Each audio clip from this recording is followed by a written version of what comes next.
tellement merveilleux d'investir à une ville et puis par les spectacles de lui donner vie autrement. C'est-à-dire que c'est toujours la même chose quand on arrive dans une ville où il y a un festival. Des endroits qu'on connaît depuis toujours, par lesquels on passe tous les jours. D'un seul coup, on s'arrête pour voir un spectacle qui va nous provoquer telle ou telle émotion. Et avec un peu de chance, et cette place maintenant, ce ne sera plus la place, je ne sais pas quoi, ce sera « Ah, c'est celle où j'ai vu ce spectacle, tu te souviens ?» Et c'est infime, mais profondément, ça change le rapport qu'on a à notre environnement quotidien. Alors, cette année, on ne change pas vraiment, hein. On se décline, on va dire. Donc on est encore sur une programmation avec des spectacles, beaucoup de spectacles de petite, moyenne forme, mais qui ont la force et la qualité de s'adresser à des grands publics. Et on a du cirque, mais qui n'est pas que du cirque, qui propose aussi des univers, une poésie, un savoir-faire bien à lui. On a des spectacles de théâtre visuel, des spectacles à texte aussi.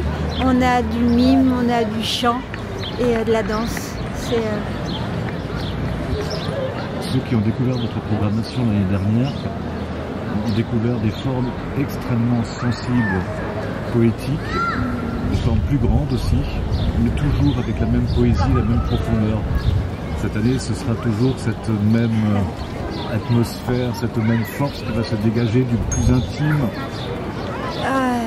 Chouette si ça a été reçu comme ça.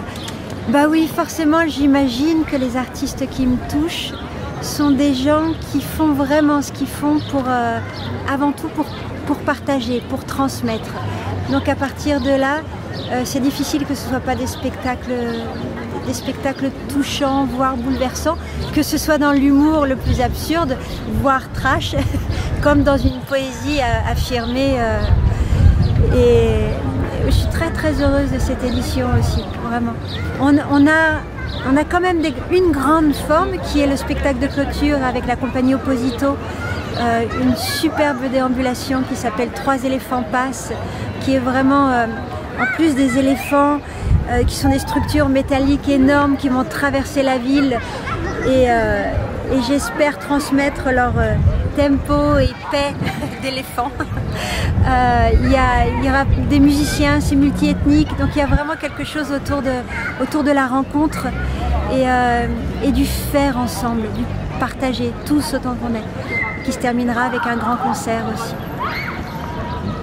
Faire ensemble, c'est quelque chose qui vous tient très à cœur aussi, parce qu'il y avait déjà quelques artistes dans la programmation l'année dernière qui proposaient des moments plus collectifs. Et l'intime n'empêche pas le collectif, au contraire, il fallait au plus profond de soi et de l'intime pour pouvoir ensuite être le plus ouvert aux autres et le plus dans le faire ensemble.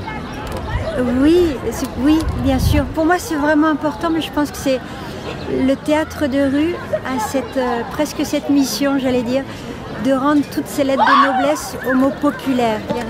Populaire dans tout ce que ça veut dire, effectivement, de rencontre, de partage et de faire ensemble, dans le sens où il y a des choses qui ne peuvent exister que si on les fait ensemble. Et je me souviens que j'en avais parlé l'année dernière, mais c'est tellement, tellement vrai. C'est-à-dire qu'il y a beaucoup de spectacles, et spécialement en rue, qui prennent leur sens et leur ampleur que grâce, avec le regard du public, son écoute et ses réactions. C'est tellement, tellement important.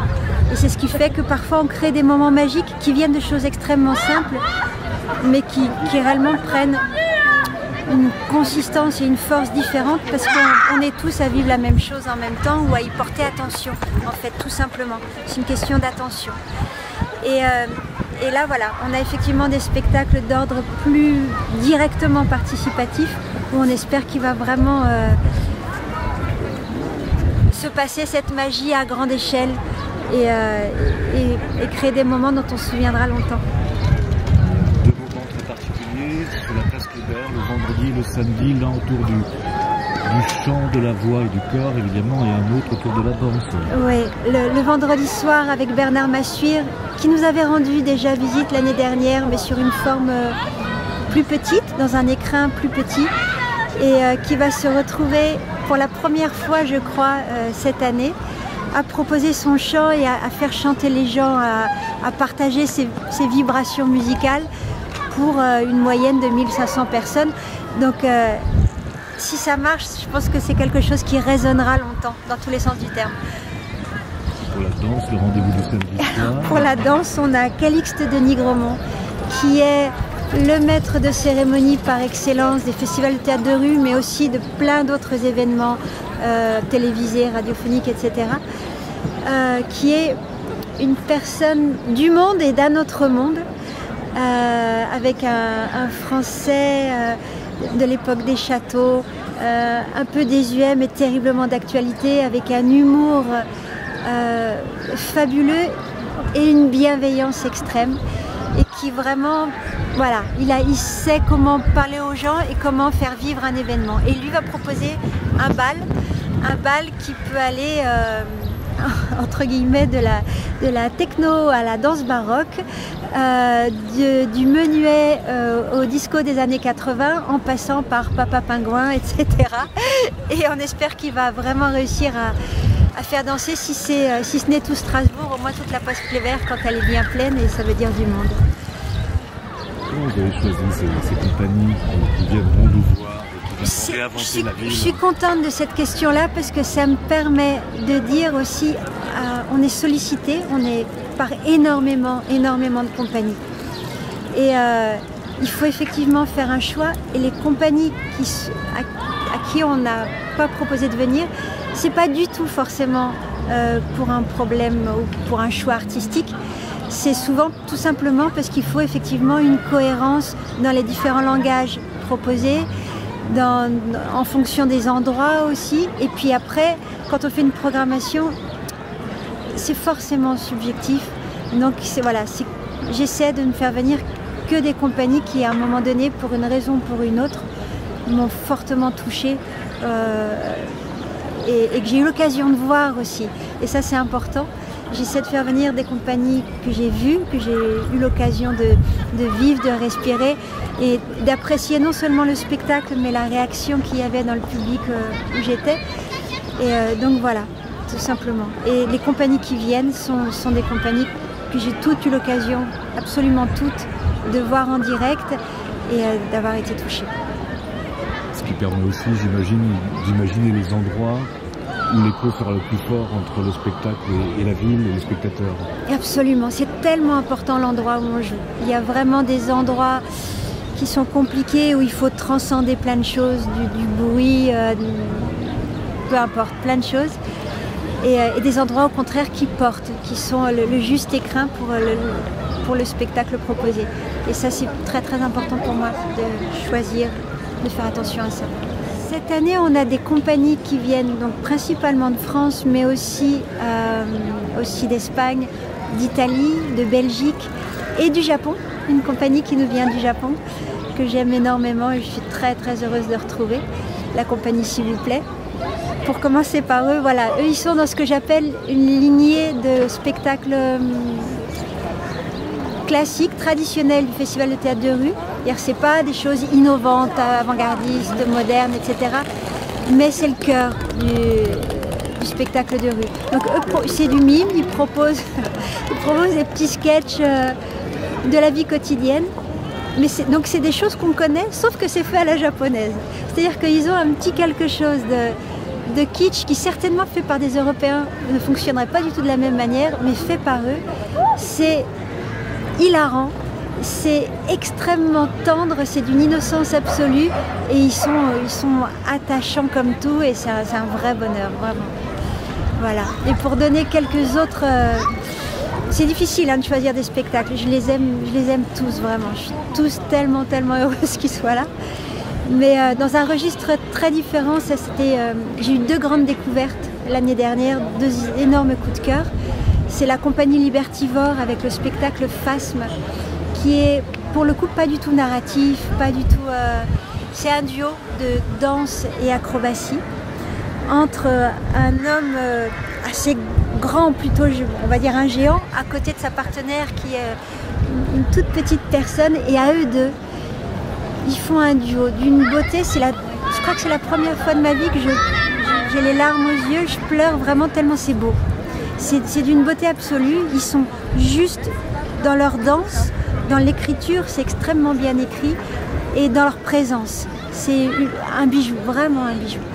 Et mon autre grande claque artistique et émotionnelle de l'année dernière, c'est la compagnie des Hauts, avec le spectacle Fracasse, qui pour le coup, c'est du texte, et il y a les gens qui l'interprètent, leur créateur Nicolas Turon, c'est pour moi un des acteurs, un des grands acteurs du théâtre de rue aujourd'hui.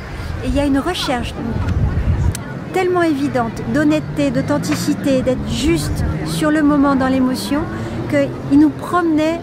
Il y a des moments j'étais sur le point mais d'éclater en sanglots. Là tu te retiens et juste après tu éclates de rire parce que c'est très bien écrit aussi et c'est bouleversant, vraiment bouleversant.